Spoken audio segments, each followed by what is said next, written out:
ನಮಸ್ಕಾರ. ವಿಕೆ ಡಿಜಿಟಲ್ ನ್ಯೂಸ್ಗೆ ಸ್ವಾಗತ. ಎಲ್ಲ ವೀಕ್ಷಕರಿಗೆ ನಮಸ್ಕಾರ. ವಿಕೆ ಡಿಜಿಟಲ್ ನ್ಯೂಸ್ಗೆ ಸ್ವಾಗತ. ನಾನು ಸಂಧ್ಯಾ. ಭಾರತದಲ್ಲಿ ಶೀಘ್ರದಲ್ಲೇ ಬುಲೆಟ್ ರೈಲು ಸಂಚಾರ ಆರಂಭ. ಕೇಂದ್ರ ರೈಲ್ವೆ ಸಚಿವ ಅಶ್ವಿನಿ ವೈಷ್ಣವ್. ಶೀಘ್ರದಲ್ಲೇ ಭಾರತದಲ್ಲಿ ಬುಲೆಟ್ ರೈಲುಗಳ ಸಂಚಾರ ಆರಂಭವಾಗಲಿದೆ. ಮುಂಬೈ ಅಹಮದಾಬಾದ್ ನಡುವಿನ ಮೊದಲ ಬುಲೆಟ್ ರೈಲಿನ ನಿರ್ಮಾಣ ಕಾರ್ಯಗಳು ಭರದಿಂದ ಸಾಗುತ್ತಿವೆ ಎಂದು ಕೇಂದ್ರ ರೈಲ್ವೆ ಸಚಿವ ಅಶ್ವಿನಿ ವೈಷ್ಣವ್ ಶನಿವಾರ ಘೋಷಿಸಿದ್ದಾರೆ.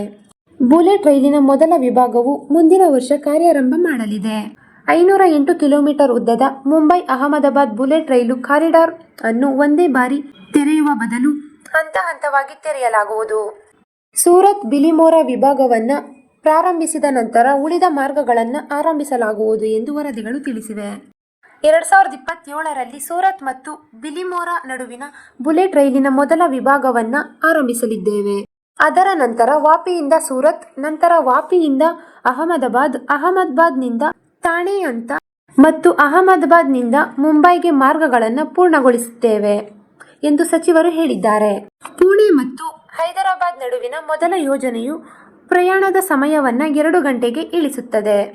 ಅಷ್ಟೇ ಅಲ್ಲದೆ ಹೈದರಾಬಾದ್ನಿಂದ ಮುಂಬೈ ಪ್ರಯಾಣವನ್ನು 2 ಗಂಟೆ 50 ನಿಮಿಷಗಳಿಗೆ, ಹೈದರಾಬಾದ್ನಿಂದ ಅಮರಾವತಿ ಪ್ರಯಾಣವನ್ನು 1 ಗಂಟೆ 10 ನಿಮಿಷಕ್ಕೆ, ಹೈದರಾಬಾದ್ನಿಂದ ಚೆನ್ನೈ ಪ್ರಯಾಣವನ್ನು 3 ಗಂಟೆಗಳಿಗೆ ಮತ್ತು ಹೈದರಾಬಾದ್ನಿಂದ ಬೆಂಗಳೂರು ಪ್ರಯಾಣವನ್ನು 2 ಗಂಟೆ 35 ನಿಮಿಷಗಳಿಗೆ ಇಳಿಸುತ್ತದೆ ಎಂದು ಅಶ್ವಿನಿ ವೈಷ್ಣವ್ ಅವರು ದೃಶ್ಯಾವಳಿ ಮೂಲಕ ತಿಳಿಸಿದ್ದಾರೆ. ಪ್ರಧಾನಿ ನರೇಂದ್ರ ಮೋದಿ ಹೈದರಾಬಾದ್ಗೆ 3 ಹೈಸ್ಪೀಡ್ ಬುಲೆಟ್ ರೈಲು ಕಾರಿಡಾರ್ಗಳನ್ನು ನೀಡಿದ್ದಾರೆ. ಈ 3 ಪ್ರಮುಖ ಬುಲೆಟ್ ರೈಲು ಕಾರಿಡಾರ್ಗಳ ಉದ್ಘಾಟನೆಯೊಂದಿಗೆ ಹೈದರಾಬಾದ್ ಹೈಸ್ಪೀಡ್ ಹಬ್ ಆಗಲಿದೆ.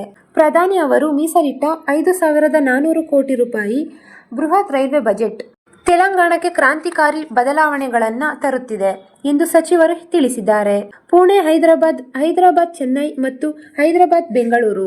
ಹೈದರಾಬಾದ್ ಅತಿ ವೇಗದ ಕೇಂದ್ರವಾಗಲಿದ್ದು ಈ ಎಲ್ಲಾ ಪ್ರದೇಶದ ಆರ್ಥಿಕತೆಗಳು ಪರಸ್ಪರ ಸಹಕಾರಿ ಆಗಿರುತ್ತವೆ ಎಂದು ಸಚಿವರು ತಿಳಿಸಿದ್ದಾರೆ. ಇದು ಈವರೆಗಿನ ಸುದ್ದಿಗಳು. ಮತ್ತಷ್ಟು ಸುದ್ದಿಗಳಿಗಾಗಿ ನೋಡ್ತಾ ಇರಿ ವಿಕೆ ಡಿಜಿಟಲ್ ನ್ಯೂಸ್.